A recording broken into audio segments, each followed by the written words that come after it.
Hey, what's up? I'm HypeHype. I play games, make games, and everything in between. And today we are in Brooklyn at the Time Out Market, where I spent every day last week working on this asteroid game. And I'll be going over all the ins and outs of what I did to make this game. If you like this kind of content, be sure to like, subscribe, hit that bell for more notifications. Still trying to figure out a name for the game, so leave your comments and suggestions below. Let's open up HypeHype. If you would like more information on HypeHype, go to hypehype.com as it's currently on early access. You will need to sign up and they will send you a link and you can download it to your iOS or Android device. Pretty straightforward game. We have a spaceship and we have to dodge the asteroids. We're using a joystick controller and all the asteroids have particle effects, which was a lot of fun to play with, and you can see cool things like a spaceship. They say when you make a game, you're already a master at it. There's a timer for all of the asteroids, and notice how the asteroids are also spinning. We'll be going over that today. The asteroids are spawning randomly -42 z-axis away from the spaceship. I'll also be showing you how to spawn random objects. And the original objects are reference objects, while the asteroids in the game are the actual, no, the music in the game is already set up within HypeHype, so all you have to do is find it, select it. There's a great catalog of sound effects, music, and all of the things that just make making a game very easy and straightforward. So right now the difficulty is more difficult than it should. Should be. Alright, let's go into it. We can see these are the mechanics that make up the game. We have the asteroid. This little piece over here is the joystick connected to the asteroid. We have the particle in the back that is giving us that flying through space feel, and these invisible red blocks around the spaceship is the border so that we keep the spaceship contained in the playfield and that it doesn't fly away. We're going to be going over the controls, the particle effects, spawning of the objects, the rotation of the objects, the music, and the game over and the leaderboard. Having a leaderboard is a great way to let the players know how they're doing in your game compared to other players. Personally, I like to be at the top of most leaderboards just to show off that I can not only make games, but I can play them as well. First thing first, take a look at this spaceship. I got the spaceships from the asset library. There's a huge, vast library of all kinds of different objects, from basic objects, forests, cities, platformers, environment, world, characters, sports, and today we're going to be looking at space. So here we see where I got the asteroids from, and then these are your retro spaceships. When you want to add them into your hype, you select it, you hit the plus button, and there they are. Great thing about HypeHype, you make a mistake or you want to go back a step, you just select the undo button to the left, and there you go. Take a look at this spaceship. Here we have the physics set to a dynamic object. We have multiple options here: no physics, unmovable object, and dynamic object. Unmovable object is like a kinematic object, and then we go into the advanced properties. We can see we have a lot going on here. This section is important where we see cast shadow and receive shadow. These things will slow down the frame rate if you have an object that doesn't need shadows or it doesn't need to be visible, like the red blocks around the spaceship. You can turn these off. The vector transform is connected to the joystick. We can see the connection points are going to the X, Y coordinates, and we'll jump into the joystick in just a little bit. The duration is set to 0. This is really important depending on the movement you want. I have it set to 0 so that it flows fluidly, and depending on your game type, you may want a duration. Multiple options for transform. We could also have rotate and scale depending on the gameplay. So these are the physical properties. It's set to dynamic, material default. Cool piece here is we're limiting the angular X, Y, and Z, basically making it so it only points forward. It would be great to have the spaceship turn left and turn right. Unfortunately, I'm still new to HypeHype, so I do not know how to do that yet. So we got a particle effect here. We got one of the boosters, as we see. Boosters, and that is a particle, so that is the left booster. This one is the right booster, and then we have the collision explosion, which happens when the spaceship collides with an enemy object. Next we have the collision trigger. So the collision trigger is how the spaceship knows that it is colliding into another object. So I've set the collision trigger to collision group of gray, and when that happens, the particle effect of explosion right here will happen, right here. the sound will activate, and the broadcaster. And what the broadcaster does is it sends a signal over here to the broadcast receiver, and then once this receiver receives the game over signal, it will stop the timer and add the player to the leaderboard. The cool thing about the particle booster is I adjusted that particle from another hype. One of the best things about HypeHype is the ability to go into other games made by other people, find things that you like, and take certain elements and put them into your own game. So this is a game called Space Raid by Carvin. As you can see, we got a spaceship and it's got just beautifully done particles in this game. So what I did, I went to the hype, hit remix. This is Space Raid, and we can go to logic, and we can see that this game is super complex, a lot of cool stuff going on. I only know about what a quarter of this is doing, but from this game we can select world, particles, and see that there are a bunch of different particle effects. And this is thrusters. I went into this hype, added a particle, and from here we can even take this single particle, hit copy, and now we have 2, and now we have 3. From here I selected thruster, and I took this particle and I copied and pasted it into my own hype. And I'm going to show you how to do that now with just one object with multiple objects. So we got this particle, and we can go ahead and get another one. So we got laser fusion, glow, and thrusters. Now if you want to select multiple items, this works for all the components in the game. You select the first one, and then you tap anywhere on the screen, and then you select the second, and then third, and you can do this for multiple different objects. You could do it up to a bunch. And then you hold down the copy button, and you'll see it says object copy, and you go into the game you were working on.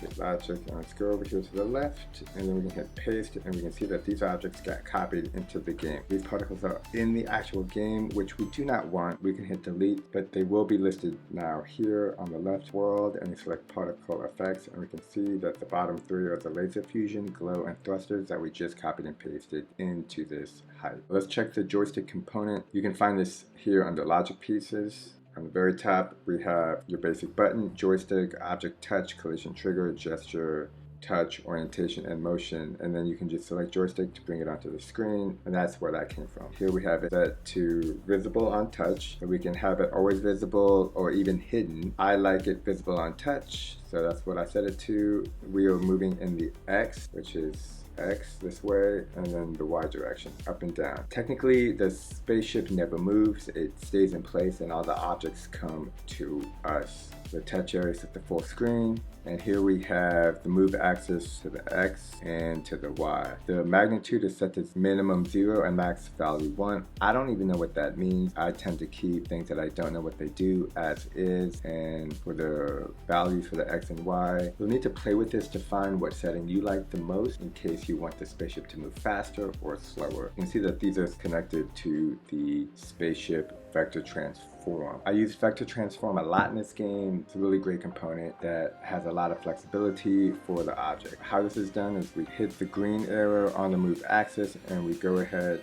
and select the spaceship. It'll light up green. And then we just want to find the vector transform selected, and it will be for the x-axis. And we did the same thing for the vector y transform. And yeah, that's it. Do all these things and you have basic movement.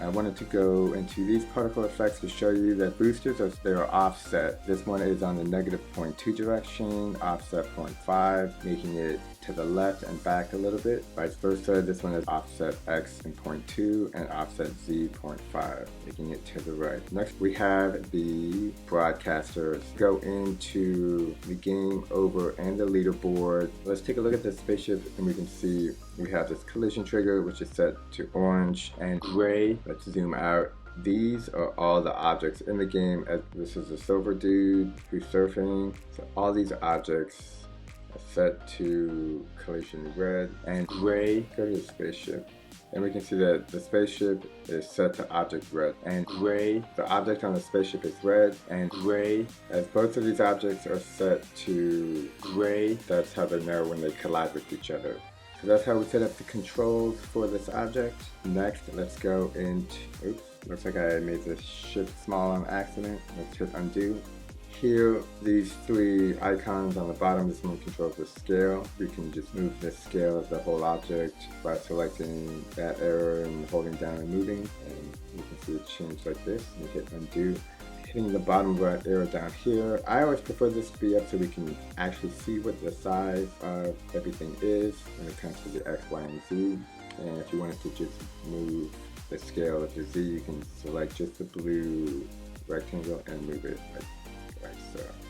Go ahead and do. Making a game is a lot like playing a game, except it's a lot more difficult and you have to have patience. When learning something new, everything takes time and it's important to remember that, so take your time. So let's go into the particles. We have a lot of particles in this game. I grabbed a bunch of these from different games. From this scene, we can see what all the particles look like. There's a lot of cool ones out there. So let's take a look at this thruster. We actually have two particles going on here. We got the main thruster in the middle, and then we got the circular thruster moving in the X direction. And the particles, we have the general, visual, motion. The visual is basically you can select what kind of object that you want to be shown being created. And from here we got the size, color, fade, rotation. You can make it bigger, and then there's these locking mechanisms, so if you just wanted to make the X bigger or the Y bigger, you could do so. Then there's a random variable, which is really nice, and this also has a locking mechanism as well. Pretty straightforward. Size start, size end. Got different colors. We want to change the color, and then we can even randomize the color, which I think is a great feature, and I use it in the main particle where we are flying through space. We have a fade in and out. I'll usually find having an out fade around to the max or an in fade to the max works best. Again, spend a lot of time in the particle section because there is just a lot of cool stuff going on here. This looks really cool, almost like 80s retro. Then we got the motion. We can have it move to the left, left, to the right, up or down, forward or backwards. And then again, these also have a random feature to just make it look like it's going everywhere. This is getting kind of intense, so let's go ahead and get rid of some of this randomness. Move the position back to 0. Hopefully nobody has had a seizure. Alright, look at that, even that looks cool. So random Y, X, and Z. And then there's the settings where we can stretch the velocity. Let's go ahead and move this a little bit so we can see some basic effects. So then we got the stretch by velocity and direction. This just stretches the particle. It depends on what you're doing at the moment, if this is helpful or not. And then we have the emission rate. So we can have more particles that look like this. We can even have it at a random variable. So it always depends. This actually kind of looks cool, and this is the great thing about playing with particles is I feel that no matter what you do, it looks really cool. So here we can see we've increased the emission rate and we see a lot less, and this could be due to the particle amount is set to 1, so let's maybe increase that. It's a lot of trial and error when it comes to playing with the particles, which is why it's a great tool to just go ahead and if you see a particle you like in another game, to go ahead and just copy that particle and use that as a baseline while trying to make your own unique particle setup. For the particles, let's zoom out. I have a section over here going over the main particles I have in the game. So we have the star particle, which is right here, and select the move button, and we can see that it is at the -5 Z and Y of 6. Here I have a bunch of basic cubes that have all the effects that I'm looking for in order to get the objects to move the way that I want. So let's select this object. Here we can see I've added the speed boost H, which is the lines shooting to the side. Physical vector transform. This one is emitting the effect trail. This one I've called blue crush. Bio zoom, and we can see they all have the basic components of particle effects, physical, vector transform, and object. Right above them, what looks like a present is something called an instance. To find those, we go to logic, we move up, and we select container. So here we can see this container is not wrapped up, but if we go into it, there's a visual kind of scripting setup, and then from here we can select instance, which will turn it into a present. Let's go into here. We can see this is connected to the object, and these are all the effects in the objects. The main reason we do this is we put these instance, which has the cool particle effect and also creates the movement of the object and forces it to move towards the character. In the particle effects is also where we have the rotation. And here we can see that for this object, I have it only spinning on the z-axis of a vector transform. There's multiple pieces here. We have a basic cube, which we put all our particle effects, our force movement effects into the cube, and then we put these objects into present package container, which is called an instance. Let's take a look at this cube, and we can see we have a vector transform, which is set to rotate, and this spin object is a random variable. We see we have a random variable of -25 to 25. This duration is set to 5, but I think we can set it to 0. I want to test that right now. I have this force set up in the alien spaceship, which is right here. Follow it over here, and this is set to spawn every 16 seconds. So let's see, in 16 seconds we should see the alien spaceship, and let's make sure it is still spinning now that the duration is set to 0.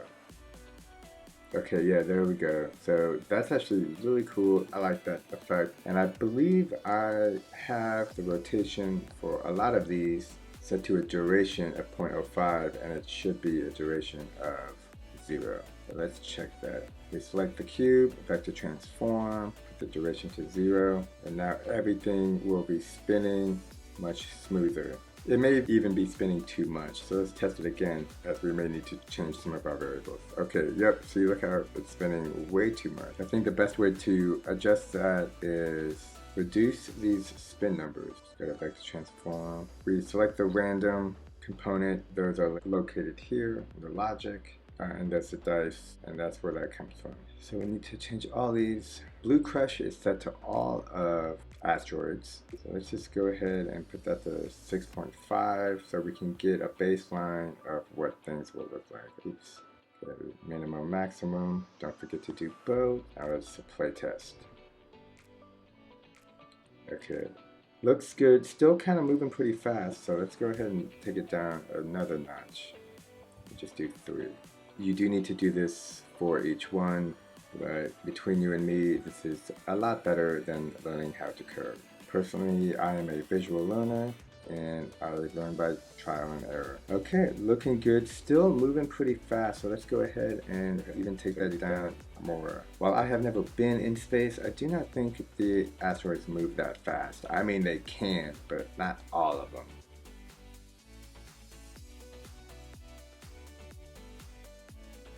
Yeah, I still think that's kind of a lot, but that's okay. We know the asteroids are moving at -1.5. This will give us a baseline on what to set the other spin forces to.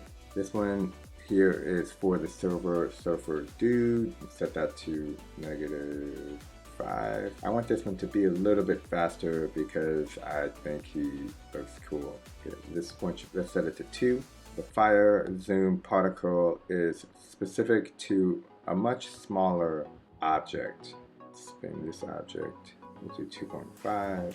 This one will also be 2.5. Just to zoom out a little bit, this one is called Zoom Zoom, and it is in the spaceship over here. And we can select it, and if we go to quick, we can see that it has the instance Zoom Zoom. These space dudes have the instance called Space Streak. All the asteroids have what I call Blue Crush, and one object has the fire, here we go, here it is, the fire zoom.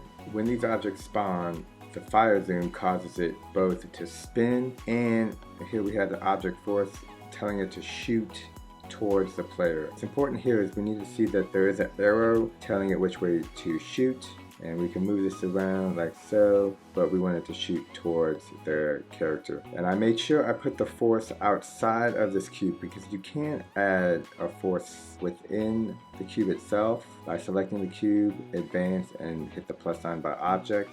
But if you do that, then you do not have the flexibility of telling it which way to shoot, and it will only shoot forward. This is why we have both the random variable outside of the cube object, which is inside the container.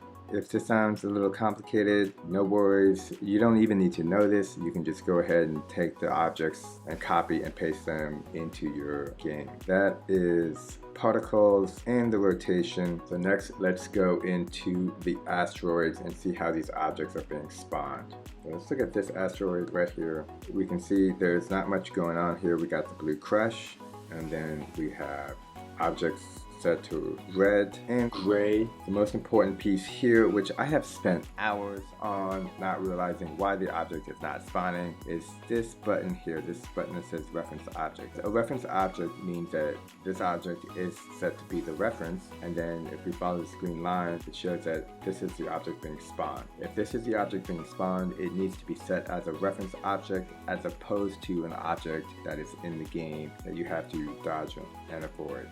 Here we have the spawning instance. So you can hide it. See this little cube?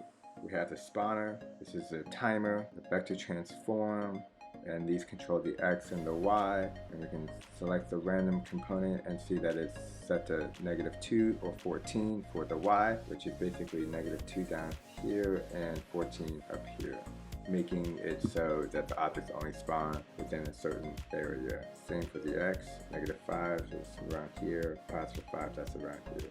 And this is the duration for every 3 seconds.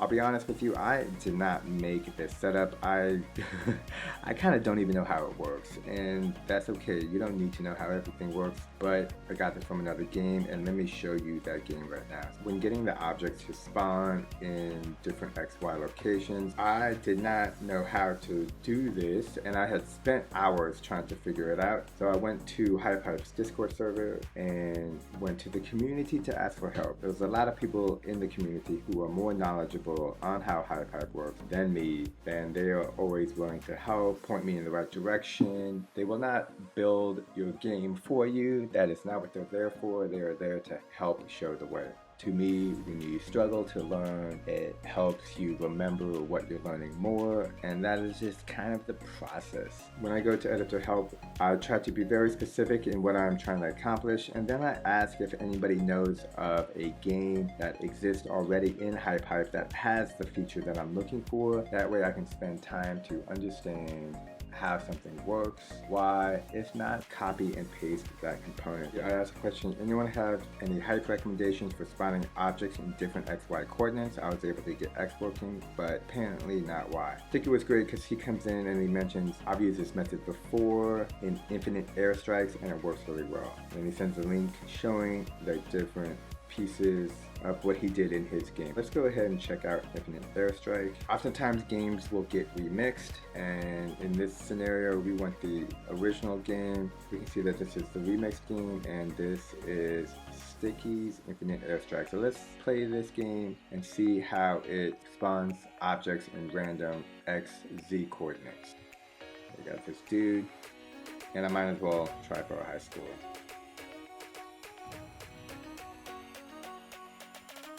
Here we make games and play games. The secret to this, I believe, is to just jump in the middle because these bombs are going to keep going. You can see that the bombs are dropping in random XZ locations. Now we want XY locations, but sometimes it's close enough. And we can just make small adjustments along the way to get things to work for us.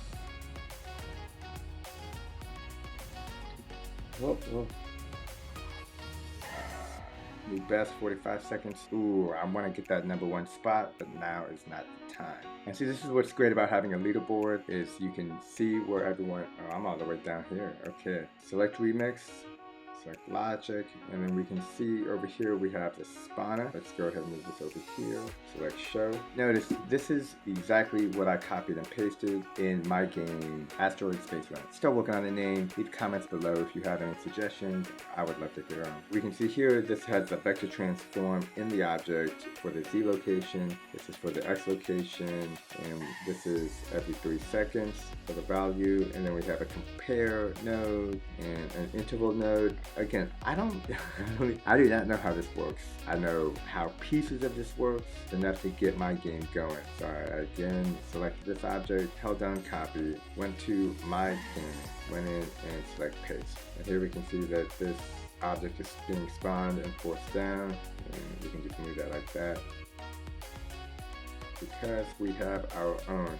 So once we select the cube, we can go to advanced, select spawner, and we can see that this is set to spawn this object here. We zoom out, we can see all the spawner containers are pointing to their own respective objects, whether a big asteroid, a planet, and they have the object that exists within the container and then the object itself on the side. This object is the object that is actually in the game, so that when the object is spawned, it goes all the way from here and goes all the way back there and spawns the object. Here within the object, we see the vector transform, and this is set z of -2, and then it has the x, y components, or the x, y range, which is from -5 to 5 for the x, and -2 to 14 for the y, and -42 for the z. Just to give some perspective, if we look at the spaceship, it is currently at z of 15,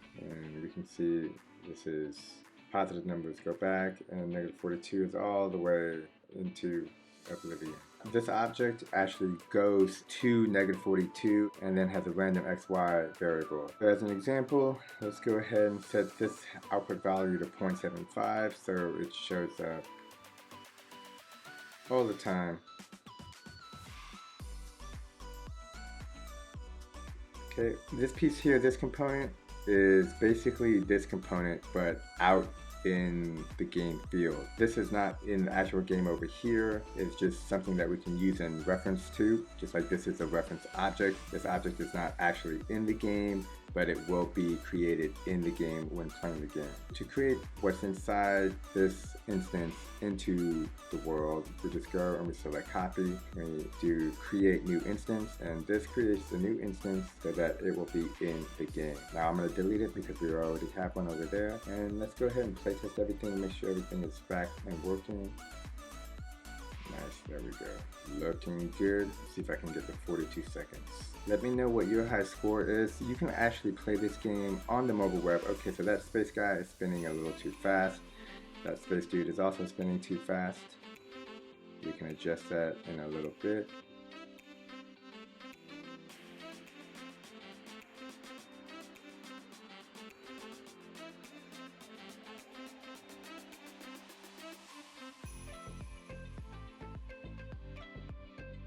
I didn't see a surfer dude. Let's go here, and these space guys are connected to space streak, which is over here. Change the vector transform on the Z, so select this. Oh yeah, where you need that to be 2.5, that's why. We have the max spin at 20. That is way too much. Let's go ahead and save it. We've gone through spawning. Now I want to check out this surfer dude because I have not seen him. Let's select duration 42. Let's go ahead and move it to 2. And check out the X, Y. So the Y is -5 to 17. I'm gonna move that to 15. Okay, it's -10. That's a lot. So let's do 7. Let's do 7 for the Y. And we should see him every 2 seconds. I just want to make sure he's still there because I think he's a cool looking dude. Oh, there he is. And there he is again. He's surfing like a maniac. Okay, great. Let's go ahead and change him to 42 seconds because that's the magic number. We have gone over controls, particles, spawning, rotation. Next, let's go over music. Music is very simple to add in the game. You just select this music icon. We have music and we have sound. Sound is more sound effects. I'm going to select chiptune. Chiptune is a category of music that is often used in games, and you can even play these sounds, test them, find the one you like.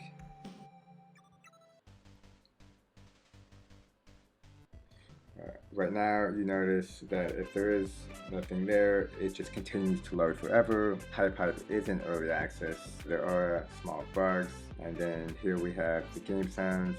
We have game, game over. Or I think it's called game lose here, game lose, got multiple options. In this sound effect, we have game lose set to happen on the broadcast listener. And then this music is just all by itself, playing Sketchy Logic by Venus. It executes on start. So recall the broadcast listener is listening to the spaceship, which has a broadcaster somewhere. Yeah, there it is. And this signals broadcaster game over. This listens to game over, and once it hears it, it sends out a signal to game end, which is this one. And the game type is success because this is an endless game and we do want to keep score. That's why it's set to game success. And then we have show ending type. Oh, and we can have the game restart automatically or show end screen. That's cool. Next, let's check out the time. So this is a timer. This timer, as you see, executes at the very beginning of the start game, so it'll keep track of time, like 1, 2, 3, 4, 5, and it does that here. We see the text value output. This is set to time, visible, center, top, size is small, and the value is basically just the number value. When the game begins, the timer starts and it keeps track of the number value, and when the game ends, this signal for the timer, if we see the output is off, so it turns off the timer. And then this also executes the leaderboard, and then the leaderboard will see what your time is compared to the other timers and create a ranking. I made this game in a week. These are all the components, and you can play this game on the mobile web browser right now. Check out the links below. See if you can beat my high score. If you do, let me know what you got. Ooh, whoa. HypeHype makes making games easy, remixing games, sharing games. Make sure nothing is spinning too fast. That dude hit me, 47 seconds. Lastly, to save the leaderboard, we go here on the save and publish page. We select leaderboard, and we're going to be using the time example. Next, we select to sort from highest number. Now the leaderboard is set up. If you have any questions or comments about anything, let me know. This was a fun game, and I definitely spent multiple days on the particles because that's like some of the coolest stuff.